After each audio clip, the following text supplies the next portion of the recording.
வணக்கம், வணக்கம் அருந்தமிழ் உறவுகளே எப்படி இருக்கீங்க? ஸோ இன்றைக்கு க இன்றைக்கு இல்ல நேத்தைக்கு நடந்த ஒரு விஷயம். கௌதமி அவர்கள் வந்து அதிமுகவில் இணைந்திருக்கார் நேத்து. எடப்பாடி அவர்கள் முன்னிலையில். அதுவும் அது அவருடைய அந்த என்ன ரோடு அது? கிரீன்வேஸ் ரோடுல இருக்கிற எடப்பாடி அவர்கள் இல்லத்திற்கு சென்று, அவருக்கு ஒரு அண்ணாவை பற்றின ஒரு புத்தகத்தையும் பரிசளித்து அதிமுகவில் இணைந்திருக்கிறார். அவர் இணைந்ததற்கான காரணங்கள் என்ன? அதற்கு பின்புலமாக என்ன இருக்கிறது அப்படிங்கிறத பத்திலாம் கொஞ்சம் விரிவாவே பார்க்கலாம். அதுக்கு முன்னாடி உங்களுடைய கருத்துக்கள் வரவேற்கப்படுகின்றன. அதேபோல நம்ம சேனலை லைக் பண்ணுங்க, சப்போர்ட் பண்ணுங்க, சப்ஸ்கிரைப் பண்ணுங்க. உங்கள் நண்பர்களுக்கும் ஷேர் பண்ணுங்க. அதாவது நடிகை கௌதமி அவர்கள் வந்து ஒரு 20 ஆண்டுகளுக்கு முன்னாடி அழகப்பன் என்ற ஒரு உதவியாளர் ஏதோ கூட இருந்திருக்காருன்னு நினைக்கிறேன். அவர் வந்து தன்னுடைய சொத்துக்களை வித்து தரேன் அப்படின்னு சொல்லிட்டு பவர் ஏதோ வாங்கி அவரு தான் பேர்ல எழுதிக்கிட்டாரு அப்படிங்கிற ஒரு பிரச்சனை. அவர் வந்து பாஜகல இருக்காரு. நான் வந்து பலமுறை அண்ணாமலை அவர்கள்ட்ட சொல்லியும், அவரை பதவி நீக்கமோ அல்லது எதுவுமே செய்யல. அவர் கேட்க கூட மாட்டேங்கிறாங்க.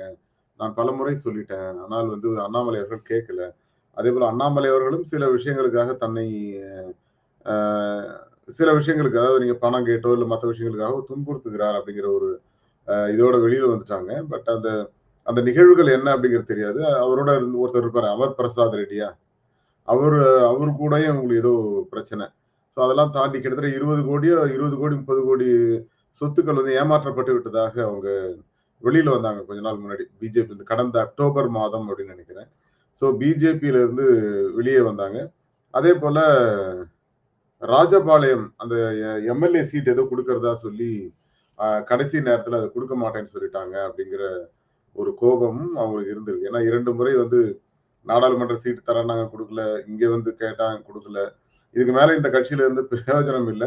அதேபோல என்னை நெறைய ஏமாத்திட்டாங்க அப்படிங்கிற ஒரு குற்றத்தோடு தான் வந்தாங்க. அந்த அழகப்பன் அப்படிங்கிறவர் மேல நெறைய கம்ப்ளைண்ட் குடுத்தாங்க. அந்த கம்ப்ளைண்ட் எல்லாம் ரெஜிஸ்டரே ஆகல அப்படிங்கிற ஒரு பிரச்சனைலாம் இருந்தது. இப்ப சமீபத்தில தான் அந்த பிரச்சனைக்கு கம்ப்ளைண்ட்லாம் ரெஜிஸ்டர் பண்ணி விசாரிக்க ஆரம்பிச்சாங்க அப்படிங்கிறது தெரியும். கடந்த அக்டோபர் மாதம்னு நெனைக்கிறேன். ஸோ அதற்கு பிறகு இந்த 4, 5 மாதங்கள் அமைதியாக இருந்த கௌதமி அவர்கள் நேற்று எடப்பாடி அவர்கள் முன்னிலையில அதிமுகவில் இணைந்து விட்டார் அப்படிங்கிற செய்தி. அது இணைந்து விட்டதோட இல்ல, அதுக்கு முன்னாடி அவங்க ஒரு கமிட்மென்ட்டோட தான் உள்ள போயிருக்காங்க அப்படிங்கிறது.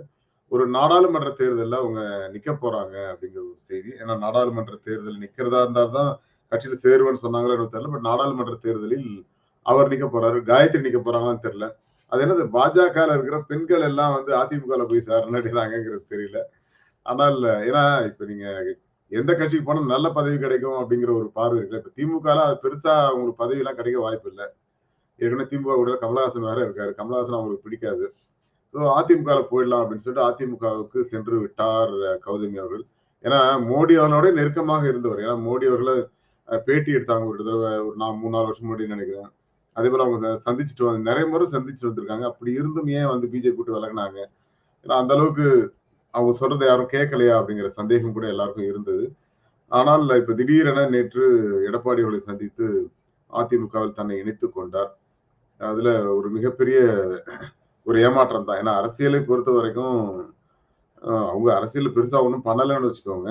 பட் பிஜேபில இருந்ததுனால அந்த அந்த ரேஞ்சில கொண்டு போய் வச்சு ஒரு நாடாளுமன்ற தேர்தல் சீட்டையும் குடுக்குறாங்க அப்படிங்கிறது அவங்க அதிமுகவுக்கு ஒரு பிளஸ் தான் நெனைக்கிறேன். ஏன்னா கௌதமி இருக்காங்க. அதுக்கப்புறம் காயத்ரி போனாங்க.